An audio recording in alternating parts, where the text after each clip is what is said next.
For years, they've been called illegal. Now the government says they're essential. That's the confusing reality for at least half of the 2.4 million farm workers who plant and harvest our food here in the United States. No me siento que esencial como en realidad lo dicen porque no tenemos los mismos privilegios. Many produce pickers are working under grueling conditions with few safety measures in place. And that was already a problem even before hundreds began testing positive for coronavirus in farms across the country. Yo tengo miedo porque tengo que trabajar, no tengo otra opción.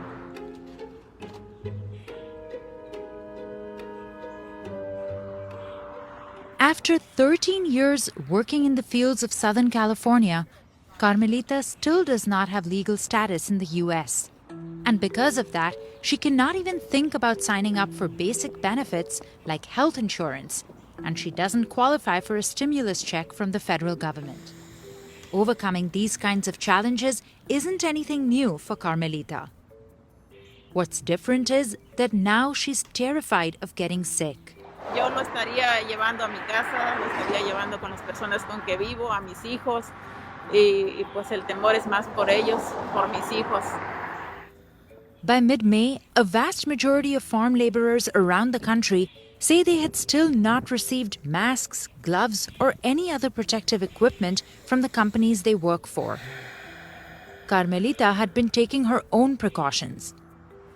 But many of her co-workers didn't believe or understand the outbreak, so keeping social distance has been difficult. Al platicar yo con ellos, pues ellos expresan de que no es cierto, que no sienten tener miedo. Algunos de ellos me decían que nosotros los mexicanos no pasa nada porque nosotros comemos picante y cuando comemos picante no nos va a pegar la enfermedad, dicen. With peak harvesting season already underway, farm worker advocates fear that negligence and lack of education could lead to a major outbreak. That, in turn, could further disrupt an already fragile supply chain and leave empty shelves in grocery stores. We're treated as essential workers right now because if we don't do this kind of work, the United States is not going to have food in supermarkets, food to feed the nation. One doctor from the same county Carmelita lives in has been trying to help. Tipu Khan has been going from farm to farm, educating workers about the virus. They live in our community, they function in our society, so we want to get into them and really help them be safe. Just trying to provide basic medical education on how to keep the infrastructure of our society safe, to keep the rest of society safe. Not all farms have welcomed him, but he says some are taking steps to protect their workers. Good Farms, which hires domestic workers and international workers with temporary work permits, is putting hand wash stations in the fields. Part of the work that we're having to do is to not only look at the work, but also interface with our teams in both their personal lives and the lives of their families. California leads the nation in growing produce and is home to 400,000 farm workers, of which an estimated 50% are unauthorized. In mid-April, California Governor Gavin Newsom announced a one-time COVID-19 relief payment of $500 per adult to approximately 150,000 unauthorized immigrants. He also said that farms and other food industry businesses must give workers an additional 2 weeks of COVID-19 sick leave. That would make a huge difference for Carmelita, who says her company normally only gives 3 sick days per year. Si no trabajo, pues no puedo pagar renta, no puedo pagar biles. More sick leave right now would help with the current situation. But this kind of work can be backbreaking at the best of times, say advocates. And the challenges for America's undocumented farm workers and ultimately its food supply remain.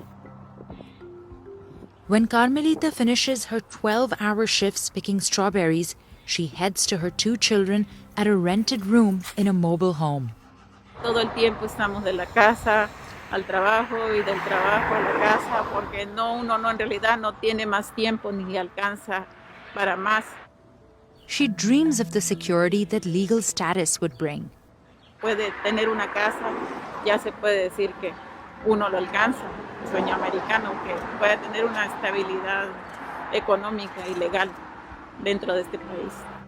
But the options for applying are limited, and it can be very expensive. The pandemic has only made it harder. President Donald Trump has used the outbreak to suspend most legal immigration. Temporary guest worker programs have continued to protect the food supply.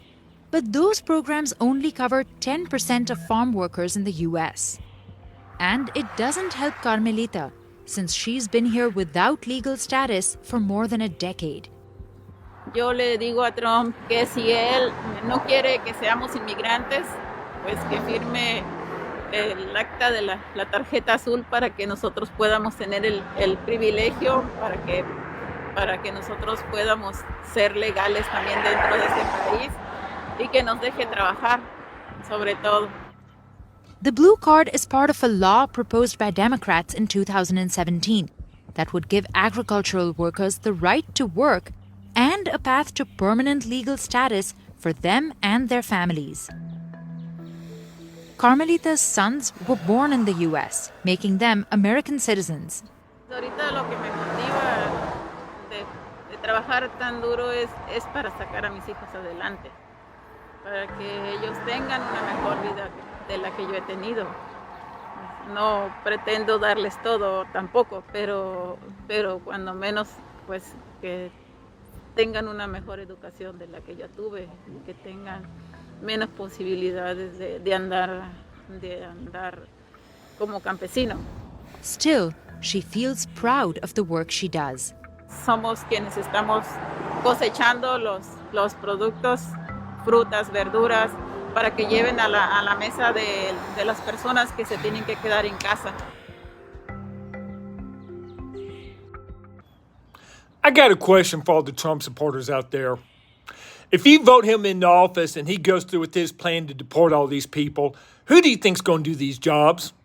I know good well none of y'all going to get out there and do them, and neither am I, because that is hard work. And it's not just about picking our fruits and vegetables. They're also the ones who are working in the slaughterhouses so you can enjoy your steaks and your hamburgers. They also work on construction sites. But you Trump supporters, go ahead, vote him into office. Write Trump 2024 in the comments below. Make America great again. Let him deport these people. Then see what happens to the prices at the grocery store. You think they're bad now, you ain't seen nothing yet.